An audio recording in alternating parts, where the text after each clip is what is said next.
Hello दोस्तों, स्वागत है आपका कोड विद मिश्रा पर। आज हम अपनी HTML सीरीज का नेक्स्ट पार्ट स्टार्ट कर रहे हैं, जो कि है लिस्ट एंड टेबल्स। तो ये सीरीज़ केवल उनके लिए है जो HTML को बिल्कुल बिगिनर लेवल से समझना चाहते हैं। और मैंने अपनी सीरीज में हर एक पॉइंट को बहुत अच्छे से क्लियर किया हुआ है, किस चीज़ का क्या मतलब होता है, सब कुछ बिल्कुल बेसिक से समझाया हुआ है। तो आप मेरी प्लेलिस्ट को फॉलो कर सकते हैं। प्लेलिस्ट की लिंक मैं डिस्क्रिप्शन में दे दूँगा। चलिए समझते हैं कि HTML में लिस्ट एंड टेबल्स क्या होती हैं। ये दो पार्ट्स में डिवाइडेड होगी, ठीक है। पहले पार्ट में हम समझते हैं कि HTML में लिस्ट क्या है। अगर आप अमेजॉन, फ्लिपकार्ट या किसी भी वेबसाइट को देखो, वहाँ प्रोडक्ट की लिस्ट होती है, डिटेल्स टेबल्स में होती है। ये सब HTML में लिस्ट और टेबल्स बनाता है, ठीक है। तो समझते हैं कि लिस्ट क्या होती है। लिस्ट का मतलब होता है चीज़ों को एक ऑर्डर में देखना। Real world example, shopping list, course topic, mobile features list, ये सब रियल लाइफ लिस्ट हैं, ठीक है। HTML में लिस्ट के टाइप्स कौन कौन से होते हैं, आइए देखते हैं। HTML में बेसिकली दो टाइप्स की लिस्ट होती है, अनऑर्डर्ड लिस्ट और ऑर्डर्ड लिस्ट, ठीक है। अब आइए अनऑर्डर्ड लिस्ट का एक एग्जांपल देखते हैं।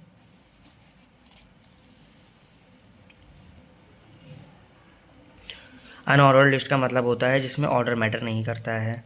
UL से इसे रिप्रेजेंट किया जाता है, ठीक है।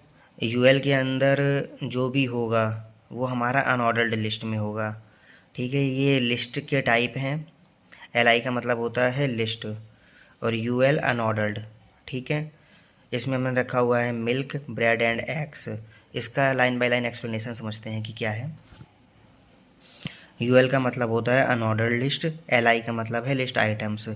ब्राउज़र जो होता है ऑटोमेटिकली बुलेट पॉइंट लगा देता है, ठीक है, अनऑर्डर्ड लिस्ट में।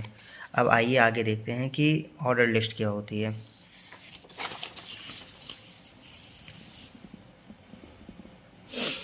ऑर्डर लिस्ट का मतलब होता है जिसमें ऑर्डर बहुत इंपॉर्टेंट होता है, जैसे 1 2 3 ABC, ठीक है। तो ये हमारी ऑर्डर लिस्ट को रिप्रेजेंट करता है। आइए इसका एक कोड एग्जांपल देखते हैं कि क्या होता है। ऑर्डर लिस्ट जो भी हमारी होगी वो OL के अंदर होगी। ऑर्डर लिस्ट को OL टैग से रिप्रेजेंट किया जाता है। ये हमारा LI क्या हो गया, लिस्ट आइटम्स हो गए। और जब हम ऑर्डर लिस्ट बनाते हैं ना, तो जो नंबरिंग होती है वो हमारी ऑटोमेटिकली हो जाती है, ठीक है। तो लिस्ट को हम आज यहीं तक रखते हैं। आगे हम देखेंगे कि HTML में टेबल्स क्या होती हैं।